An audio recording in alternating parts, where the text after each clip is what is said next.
So you sent us some really fascinating source material on this Djibril Diop Mambéty.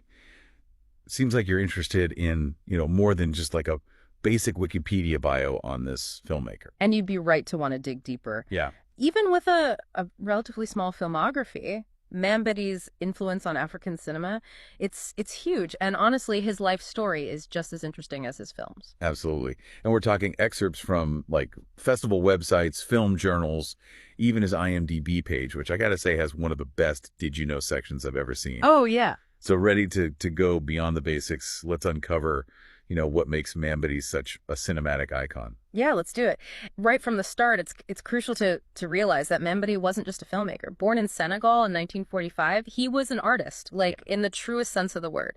A director, writer, actor, even a poet, composer, and orator. Wow, that's quite a resume. Right. Really speaks to just this creative spirit that couldn't be confined to just one form of expression. Makes his untimely death from lung cancer in 1998 at only 53 all the more tragic. Absolutely. It really makes you wonder what other groundbreaking work he could have created, given more time. But even his existing films, I mean, they just offer such a wealth of insight into his unique perspective, his artistry. And from what I'm gathering, that artistry, it wasn't really the result of some formal training. Did he ever attend film school? It's interesting, no. No. No, Mambety's journey, it actually began in theater. Yeah. He even worked at the National Theater in Dakar for a while. Only to get kicked out. That's right. Yeah, something about bad behavior. Now that sounds like the start of a legendary tale. It does, doesn't it? Yeah. Makes you wonder if that rebellious streak, that refusal to conform, it was already there, pushing him towards a different path. Yeah. And perhaps that's what led him to filmmaking, to this entirely new way of expressing himself. Mm-hmm. Where did he find his inspiration? Mambety was deeply rooted in his Senegalese heritage, but also keenly aware of all these global forces that were shaping his world. And this intersection of the local and the global, the traditional and the modern, that's really central to his work.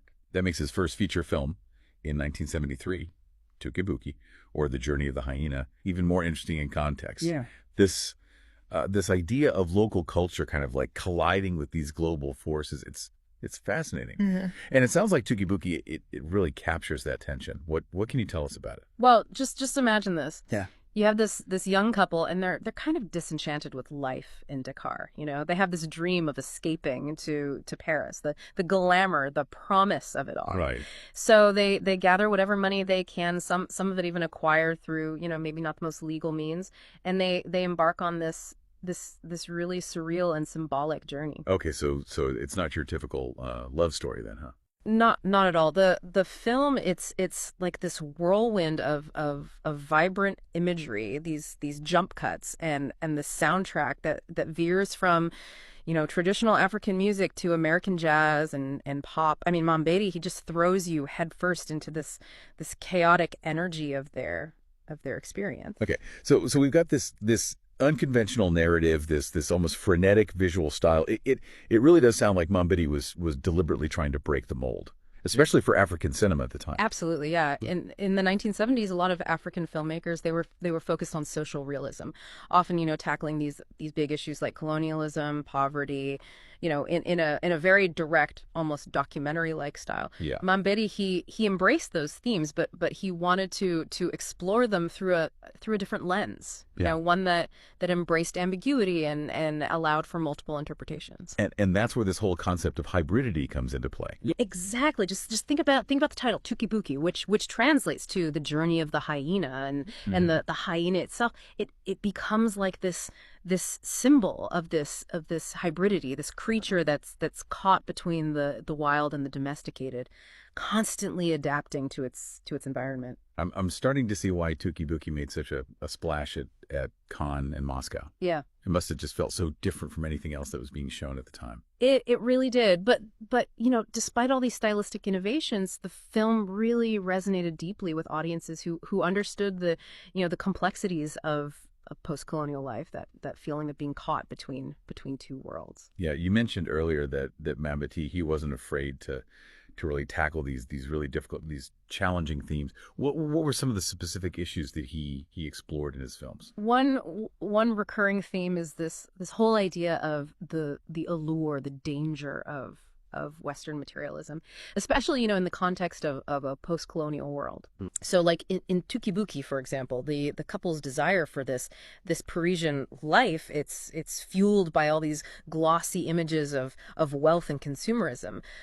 But Mambety, he also hints at the emptiness and the disillusionment that can come with chasing these kinds of dreams. So it's a critique then of neocolonialism as well. This whole idea that former colonial powers they continue to exert this influence, maybe not through direct rule, but through this kind of like economic and cultural dominance. Exactly, yeah. Mambety's films, they often expose the ways in which, neocolonialism, it just perpetuates all these inequalities and kind of traps countries like Senegal in these cycles of dependency. Right. It'd be so easy to just fall into despair with such a bleak outlook. But Yeah. but we've talked about how Mambety also he finds hope in these unexpected places. He does, and this is where his really deep empathy for ordinary people, it really shines through. Even in the midst of struggle, he finds these moments of joy, of resilience, even humor, in the lives of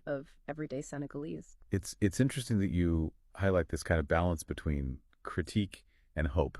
Because it really speaks to a certain complexity in Mambety's worldview. Like he wasn't afraid to show these harsh realities, Yeah. but also saw the beauty and resilience, within his own people. Exactly. He doesn't, offer these simplistic answers or easy solutions in his films. Instead, he kind of invites us to really grapple with these tensions, to see the nuances within all these difficult realities.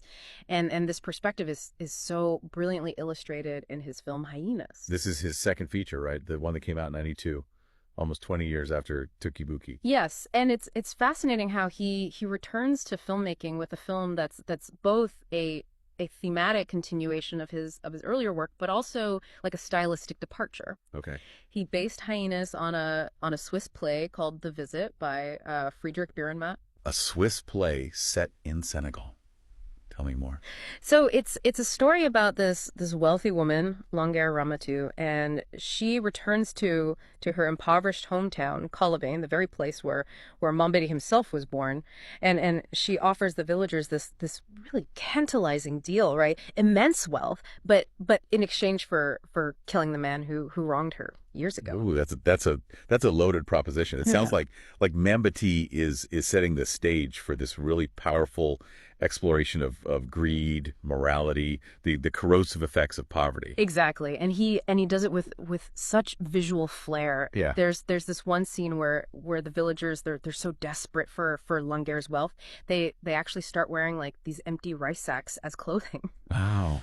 Symbolizing their hunger, both literal and metaphorical. Wow, that's powerful imagery. It reminds me of what you were saying earlier about Mambety's use of sound, like almost as another character in his films. Yeah. Did he use any similar techniques in Hyenas? Oh, absolutely. He masterfully blends traditional African music with these really jarring, almost discordant sounds, creating this really unsettling atmosphere that really reflects the moral decay, at the heart of the story. It seems like with Hyenas, Mambety's really taking his critique of neocolonialism even further, right? It's not just showing the external forces at play, but also how those forces can really corrupt a community from within. You've hit the nail on the head. The villagers, they're blinded by this promise of wealth, and they become complicit in their own exploitation. They turn on each other. Their sense of community, it just erodes under the weight of their desire for a better life. Yeah, it's a stark reminder of how easily our values can be compromised when we're driven by desperation and greed.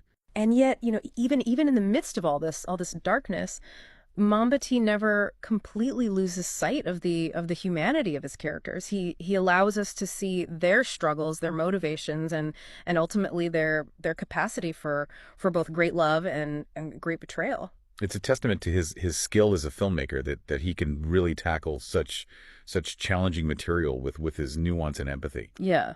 So after Hyenas, he went on to make two more films, right? La Franc?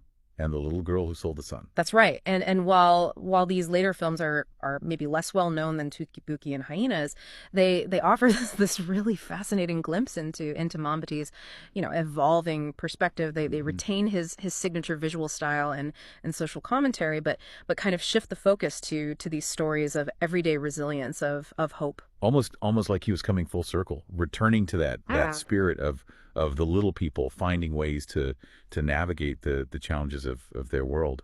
Yes, exactly. And it's through these stories, filled with both hardship and these moments of grace that Mambety's legacy it continues to resonate. He invites us to confront these uncomfortable truths about ourselves and our world, while also reminding us of the enduring power of the human spirit. His quote about cinema being magic in the service of dreams. It feels especially resonant now. It's clear that Mambety wasn't just making films.